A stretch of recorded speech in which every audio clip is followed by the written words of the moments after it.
तुक्का उसी का सही होता है जो पढ़ता है। अच्छा। ठीक है, जिसको पास नॉलेज होगी वही तुक्का भी लगा पाएगा। सबसे ज़्यादा कोशिश करना नेगेटिव मार्किंग वाले केस में कि आपको श्योर होना चाहिए आंसर में, उसमें तुक्का नहीं चलेगा। पहले नेगेटिव मार्किंग नहीं होती थी तो आप लोग 150 के 150 क्वेश्चन कर लेते थे। पांचवा ऑप्शन बहुत दुविधाएं डालेगा, क्योंकि उसमें होता है या तो मोर देन वन आंसर हो या कोई ना हो। कोई ना हो। हाँ। नमस्कार। बीपीएससी 12 फरवरी 68वीं पीटी का डेट जो है वो घोषित हो चुका है, लेकिन सबसे जो एक अहम सवाल बच्चों के सामने है, प्रतियोगी परीक्षार्थियों के सामने है, वो है निगेटिव मार्किंग। तो उस निगेटिव मार्किंग और पांचवा ऑप्शन भी है उसके साथ, तो इस निगेटिव मार्किंग को कैसे पॉजिटिवली टैकल करना है, ये एक बहुत बड़ा चैलेंज इस बार होने जा रहा है। लेकिन इसको कैसे इस चैलेंज से पार पाना है, इस पर हम बात करेंगे श्री नितेश कुमार जी से, जो बड़ी उप समाहर्ता है मोतिहारी में, पूर्वी चंपारण में, और 60 से 62वीं बीपीएससी में इन्होंने क्लियर किया था। तो बहुत बहुत स्वागत है सर आपका और फाइनल पोस्ट में। और चूँकि हमारे चैनल पे बीपीएससी से जुड़े बहुत सारे प्रतियोगी परीक्षार्थी हैं जो हम लोगों को फॉलो करते हैं और ये जानना चाहते हैं इस बार कि निगेटिव मार्किंग को कैसे पॉजिटिवली टैकल करना है। धन्यवाद शशि जी। जैसा कि 60 से 62 बैच में हम लोग थे, तो उस टाइम भी बीपीएससी ने सबसे पहले चेंज किया था अपना जो पांचवा ऑप्शन जो था उसी समय जोड़ा गया था। और ये 68 वाला जो आ रहा है इसमें भी फिर दोबारा चेंज किया है। हाँ। नेगेटिव मार्किंग डाल के। तो पहले सबसे अभ्यर्थियों को ये चाहिए कि हम लोग एक बार प्रीवियस ईयर पेपर्स की समीक्षा कर लें कि किस किस सेक्शंस से क्वेश्चंस होते हैं। और सबसे ज़्यादा कोशिश करना नेगेटिव मार्किंग वाले केस में कि आपको श्योर होना चाहिए आंसर में, उसमें तुक्का नहीं चलेगा। पहले नेगेटिव मार्किंग नहीं होती थी तो आप लोग 150 के 150 क्वेश्चन कर लेते थे, रंग देते थे। हाँ। अब इसमें क्या होता है कि हिस्ट्री होती है, ज्योग्राफी रहती है, पॉलिटी रहती है, साइंस का पोर्शन रहता है और मैथ्स भी रहती है। बीपीएससी में 10 क्वेश्चन लगभग मैथ्स के भी रहते हैं। तो मैथ्स वगैरह बिहार में भी बच्चों का अच्छा रहता है। तो वो एक होता है कि श्योर शॉट होता है कि 10 क्वेश्चन आदमी के निकल जाते हैं। और जो साइंस के होते हैं उसमें बायो वगैरह के क्वेश्चंस रहते हैं, फिजिक्स के भी 1-2 क्वेश्चंस रहते हैं जी। हिस्ट्री जो होती है वो बिहार की रहती है और नेशनल भी रहती है। तो इसमें सबसे ज़्यादा ज़रूरी ये है कि अब पांचवा ऑप्शन बहुत दुविधाएं डालेगा, क्योंकि उसमें होता है या तो मोर देन वन आंसर हो या कोई ना हो। हाँ। तो बच्चों को उसमें सतर्क ये रहने की ज़रूरत है कि अगर 4 ऑप्शंस में से आपको कोई एक आंसर लगता है कि हाँ ये आंसर है, तो उसी पे जाना चाहिए। पांचवें ऑप्शन को प्रेफर कम करेंगे तो नेगेटिव मार्किंग का इफेक्ट भी उनके ऊपर कम पड़ेगा। ये बहुत इंपॉर्टेंट पॉइंट है, इसको सब फिर से जरा समझाइए, बहुत इंपॉर्टेंट बात कर रहे हैं। जो 4 पॉइंट्स हैं, जो 4 अपने ऑप्शंस हैं, उन चारों में से अगर आपने पढ़ा है, ठीक है, तो आपको कुछ ना कुछ तो अंदाजा लगेगा कि भाई ये आंसर हो सकता है। तो अगर उसमें आप श्योर हैं तो उन्हीं पे जाएंगे, पांचवें ऑप्शन पे ना जाएं, क्योंकि पांचवें ऑप्शन पे बहुत चांसेस हैं कि वो नेगेटिव हो सकता है। तो नेगेटिव मार्किंग आपको इम्पैक्ट कर सकती है, आपको प्रभावित कर सकती है आपके रिकॉर्ड्स में। और प्रीवियस ईयर्स के क्वेश्चंस की समीक्षा अच्छे से कर लें, उससे आपको ये पता चल जाएगा कि क्या रेंज होती है, क्या टाइप्स ऑफ क्वेश्चंस होते हैं। और करंट अफेयर्स पे फोकस करें। करंट अफेयर्स की अच्छी अच्छी मैगजीन्स अलग अलग पब्लिकेशंस की आ जाती हैं। अब 12 फरवरी से जब एग्ज़ाम है तो अब मार्केट में आपको अच्छी मैगजीन्स आने लगेंगी। उसमें देख लेना है कि रैंकिंग वगैरह जो कई एसोसिएशंस के द्वारा या जो भी हमारी संस्थाएँ हैं, इंटरनेशनल संस्थाएँ, उनके द्वारा रैंकिंग दी जाती है भारत सरकार की और भारत की। और उसी के साथ इकोनॉमिक सर्वे भारत सरकार का भी और बिहार सरकार का भी। भारत सरकार का कल 29-30 को आ गया और बिहार सरकार का भी इकोनॉमिक सर्वे आपको अवेलेबल हो जाएगा। तो उन दोनों इकोनॉमिक सर्वे की भी एक बार समीक्षा कर लेंगे कि उसमें से भी कुछ कुछ बिहार के बारे में पूछ लेता है, तो उसके कुछ पॉइंट्स आ सकते हैं। अब तो ज़्यादा समय है नहीं, 10 दिन का है, लेकिन मार्केट में करंट अफेयर्स होंगे जो अपडेटेड डाटा के साथ मिल जाएँ। उनको अच्छी मैगजीन्स कोई भी आपको लगे, अच्छे ब्रांड्स की कई कंपनीज आजकल दे भी रहे हैं और कई इंस्टीट्यूट्स भी दे रहे हैं, उसको लेके बच्चे पढ़ लें। करंट अफेयर्स पे फोकस करें, बिहार के हिस्ट्री पे फोकस करें और प्रीवियस ईयर पेपर्स की एक बार समीक्षा कर लें, कम से कम 5 से 10 साल के पेपर्स। उससे क्या होगा कि आपको पैटर्न पता चला जाएगा, स्ट्रेंथ पता चला जाएगा और क्वेश्चंस के पिक करने का भी तरीका एक पता चल जाएगा कि कैसे हम लोग क्वेश्चंस के आंसर को पिक कर सकते हैं। यही सजेशन है। ये सर जैसे आपने बताया कि 60वीं से 62वीं में पहली बार 5वां ऑप्शन इंट्रोड्यूस किया गया, तो जाहिर है कि आपके लिए भी एक चैलेंज रहा होगा उस समय, नई चीज़ रही होगी।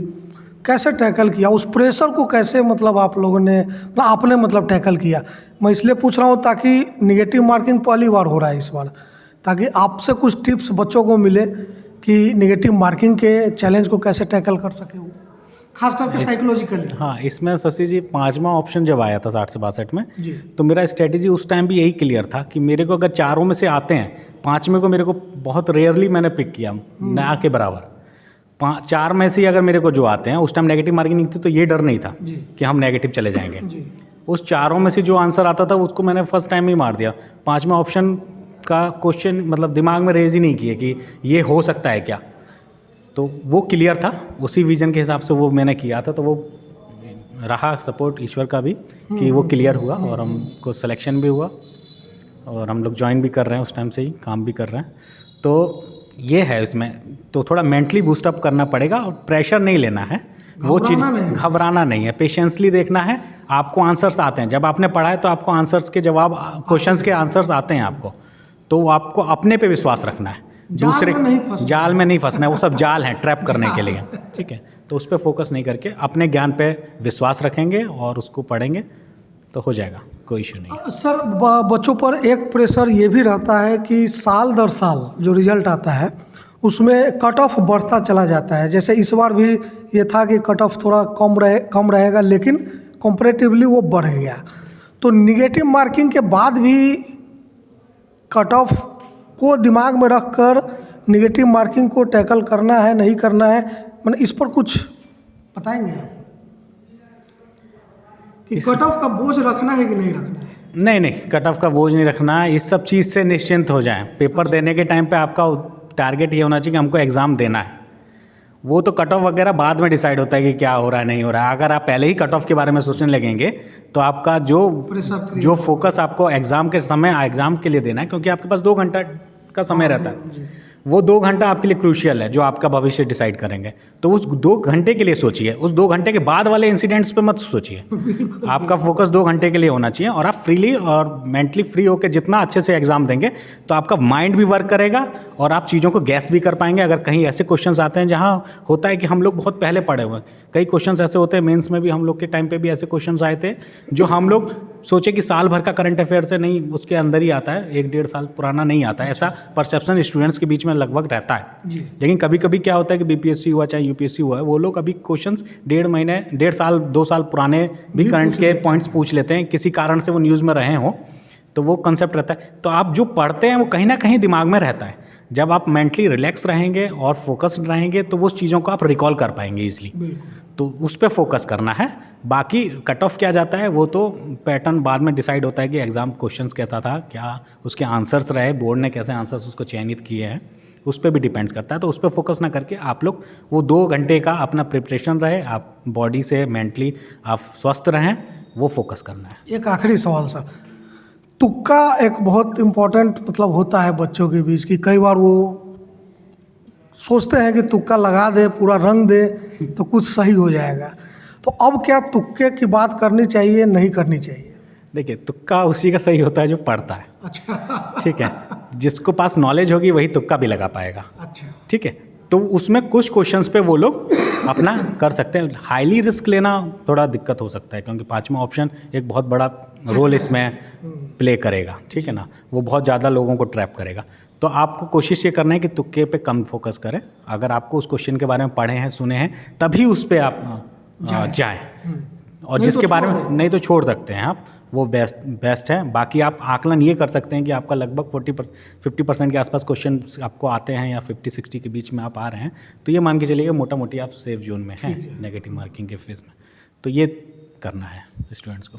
बहुत बहुत धन्यवाद सर, ये टिप्स जो है वाकई बच्चों के बहुत काम आने वाला है, तो बहुत बहुत धन्यवाद आपका। धन्यवाद शशि जी। तो आपने समझा कि अल्टीमेटली आपने जो पढ़ा है वही काम आएगा। वो जो एक कहावत है कि शिकारी आएगा, जाल बिछाएगा, दाना डालेगा, उसमें फंसना नहीं है। तो निगेटिव मार्किंग भी वही है, 5वां ऑप्शन भी वही है। तो उन सब चीज़ों के बारे में सोचना नहीं है, सिर्फ पढ़ना है और जो आता है वही जवाब देकर आना है। क्योंकि एक नियम है तो वो सबके लिए है, सबके लिए लागू होगा। तो इसमें ऐसा नहीं सोचना है कि नेगेटिव मार्किंग से आपको कोई नुकसान होने जा रहा है, तुक्का भी नहीं मारना है। और अल्टीमेटली जैसा कि सर ने कहा कि जो आपने पढ़ा है वही आपके काम आएगा। तो बिल्कुल व्याकुल नहीं होना है, व्यग्र नहीं होना है। नेगेटिव मार्किंग एक जाल है, उस जाल को आप मानसिक तौर पर पहले ही तोड़ दीजिए और फिर जाकर उस 2 घंटे के बारे में सोचिए जो सर ने कहा कि वही 2 घंटा आपका क्रूशियल है। कोई कट ऑफ, कोई 5वां ऑप्शन, कोई नेगेटिव मार्किंग कुछ नहीं करने जा रहा है। जो करेगा वो सिर्फ आपका ज्ञान, आपकी पढ़ाई करेगा। तो देखते रहिए फाइनल पोस्ट। हम इस तरह के और वीडियो अगले 2-3 दिनों में कोशिश करेंगे एग्ज़ाम से पहले लेकर आए, ताकि अंतिम समय में आपको इस नेगेटिव मार्किंग के निगेटिविटी से मुक्ति पाने में मदद मिल सके। देखते रहिए फाइनल पोस्ट। नमस्कार।